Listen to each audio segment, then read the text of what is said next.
пирог будет настолько быстрым, что я сразу же включаю разогревать духовку. 3 яйца разбиваю в миску. Все используемые ингредиенты я заранее вытащила из холодильника, чтобы они были комнатной температуры. К яйцам добавляю 2 чайных ложки сахара. Если вы не используете сахар, то просто его не кладите. И также положим пол чайной ложки соли. Дальше нальем 200 мл йогурта или кефира, как я уже говорила, комнатной температуры. Все ингредиенты хорошо перемешаем венчиком вместе, так, чтобы эта масса стала однородной. Дальше добавим сюда 5 столовых ложек растительного масла. И опять перемешаем. Дальше я добавлю муку, совсем немного, 80 граммов. Прежде чем высыпать ее в тесто, добавлю 1 чайную ложку разрыхлителя. Чтобы пирог получился пышнее, муку с разрыхлителем просею через сито.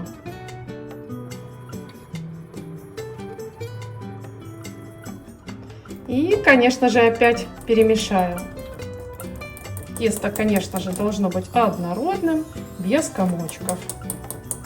Мука в таком тесте расходится очень быстро, легко, комочков не остается. Тесто получается вот таким жидким. Дальше возьмем форму для запекания. У меня форма диаметром 25 сантиметров. Форму нужно хорошо смазать растительным или сливочным маслом.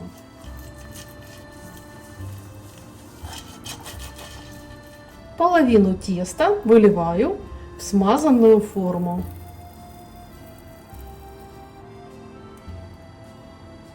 Оставшееся тесто пока убираю в сторону, а форму отправляю в разогретую духовку запекаться при 200 градусах Цельсия или 390 градусах Фаренгейта.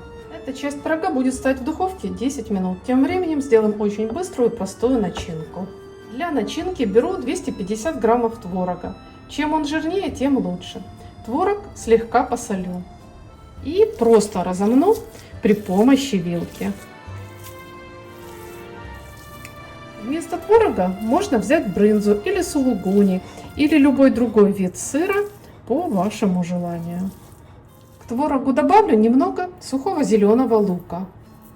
По желанию можно добавить другие любимые приправы, например, укроп, петрушку, базилик, орегано. В зависимости от того, какие приправы вы будете добавлять, каждый раз получится пирог с новым вкусом. Первый корж простоял в духовке 10 минут, я его вынимаю. И сразу же прямо наверх высыпаю начинку, высыпаю весь творог. И распределяю равномерно. Теперь беру вторую часть теста и поливаю все сверху.